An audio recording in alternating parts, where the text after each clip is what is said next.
आपके पास फिर से आऊँगी, लेकिन इस बीच हमारे साथ कॉर्पोरेट कनेक्शन में कंपनी का मैनेजमेंट जुड़ गया है और आज हम बात करने जा रहे हैं पीजी इलेक्ट्रोप्लास्ट की।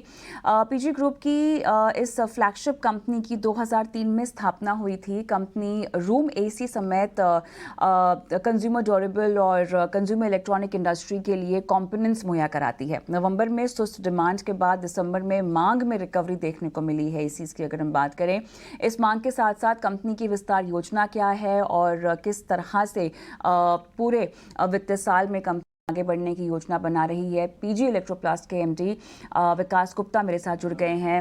विकास जी, स्वागत है आपका कॉर्पोरेट कनेक्शन में। और सबसे पहले तो दर्शकों को पिछले एक साल में आपके स्टॉक ने 108% तक का रिटर्न, 6 महीने में अगर हम देखें 47% का रिटर्न दिया है, तो उसके लिए मुबारकबाद। लेकिन कुछ एसी की डिमांड के सवाल से शुरुआत करना चाहती हूं, जहां पर हमने देखा कि दिसंबर का महीना डिमांड को लेकर थोड़ा सा रिकवरी का दिखाई दिया है। नवंबर में थोड़ा सा डल था, लेकिन जो दिसंबर में डिमांड आई है उसके पीछे क्या फैक्टर्स आप काउंट करना चाहेंगे विकास? नमस्कार जी और थैंक्स, धन्यवाद मेरे को अपने शो पर लेने के लिए।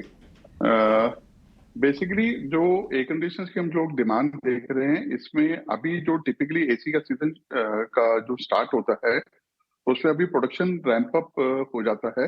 जो प्राइमरी सेल है और जो सेकेंडरी सेल्स है वो अभी थोड़े दिनों बाद या मेरे ख्याल से जनवरी फरवरी में वो शुरू होगी।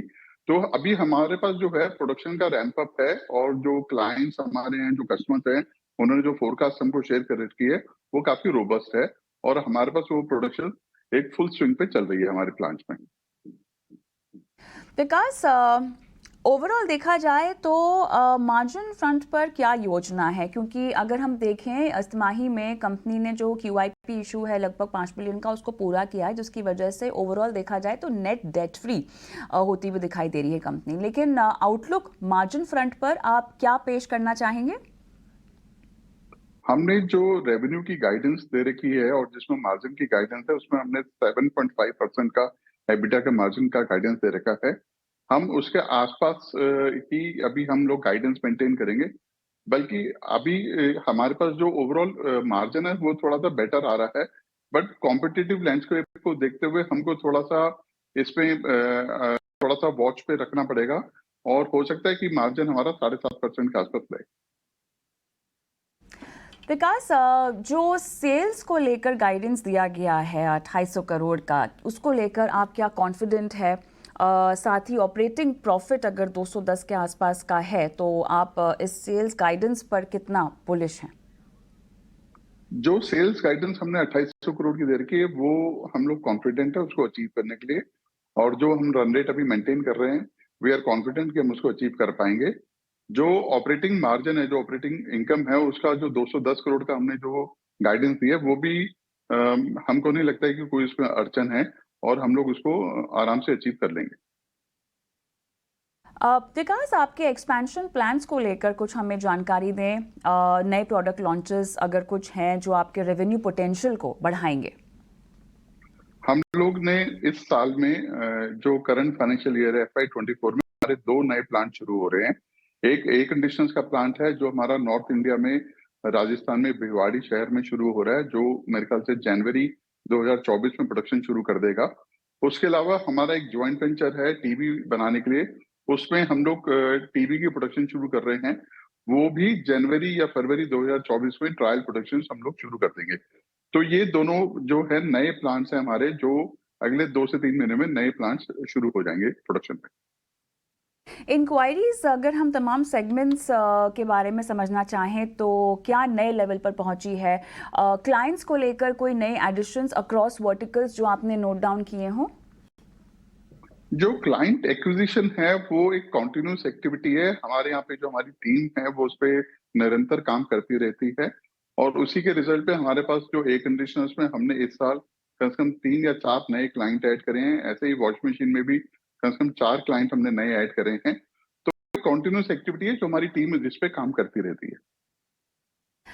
थोड़ा सा कैटेगरी या सेगमेंट वाइज परफॉर्मेंस समझना चाहूँगी, किस तरह से बदलाव आ रहा है और प्रोडक्ट मिक्स में भी किस तरह के बदलाव की हमें उम्मीद रखनी चाहिए?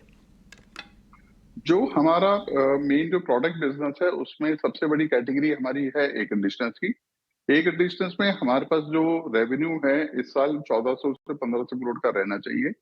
वॉशिंग मशीन उसके बाद सबसे बड़ी कैटेगरी है जिसमें हमारा रेवेन्यू 350 करोड़ के करीब रहना चाहिए।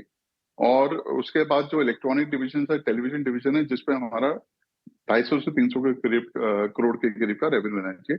तो जो प्रोडक्ट वाइज अगर हम देखें तो सबसे बड़ी कैटेगरी हमारे लिए एयर कंडीशनर्स है। जी, धन्यवाद आपका, समय निकाला और आज मार्गदर्शन किया हमारे दर्शकों का और तमाम शेयर होल्डर्स का।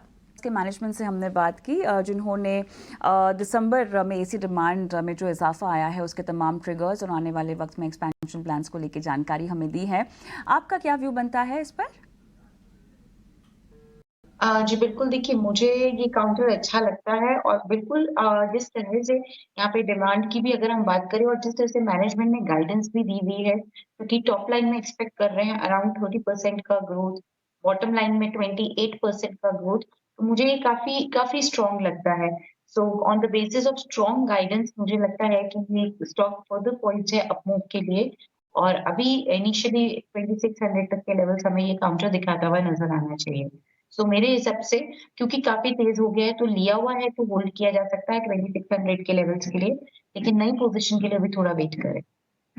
लिया हुआ है तो 2600 तक के लेवल्स के लिए आप इसमें और रुक सकते हैं, लेकिन अगर नई पोजीशन बनानी है तो थोड़ा सा आपको जो है रुकने की सलाह यहाँ पर दी जा रही है।